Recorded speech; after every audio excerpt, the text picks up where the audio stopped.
কূটনৈতিক পাসপোর্টের বদৌলতে ভারতে থাকার যে বৈধতা ছিল বাংলাদেশের সাবেক প্রধানমন্ত্রী শেখ হাসিনার তা শেষ হতে চলেছে। অর্থাৎ তিনি তার কূটনৈতিক পাসপোর্টের মাধ্যমে ভারতে ৪৫ দিন থাকার যে অনুমতি পেয়েছিলেন সে মেয়াদের শেষ দিন হচ্ছে বৃহস্পতিবার।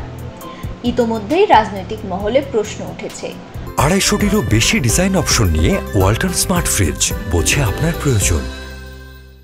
শুক্রবার থেকে শেখ হাসিনা কোন আইনের বলে ভারতে থাকবেন? মঙ্গলবার ভারতের পররাষ্ট্র মন্ত্রণালয়ের এক মুখপাত্র জানিয়েছেন, কূটনৈতিক পাসপোর্টের বদৌলতে শেখ হাসিনার ভারতে থাকার মেয়াদ শেষ হলেও তাকে বাংলাদেশের হাতে তুলে দেওয়ার সম্ভাবনা নেই। তাহলে কোন বলে ভারতে থাকবেন শেখ হাসিনা? কোনো মহলের যুক্তি, হয়তো তিব্বতী ধর্মগুরু দালাই লামার মতো সাময়িকভাবে রাজনৈতিক আশ্রয় দেওয়া হতে পারে।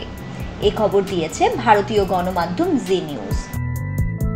এতে বলা হয়, গণ অভ্যুত্থানের পর গত ৫ই আগস্ট দেশ ত্যাগ করে ভারতে চলে যান শেখ হাসিনা। তার কূটনৈতিক পাসপোর্ট বাতিল করেছে বাংলাদেশ সরকার।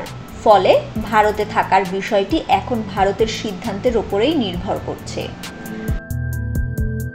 শেখ হাসিনা দেশ ছাড়ার পরই বিএনপি সহ অন্যান্য রাজনৈতিক দল দাবি তুলেছে শেখ হাসিনাকে দেশে ফিরিয়ে এনে তার বিচার করতে হবে।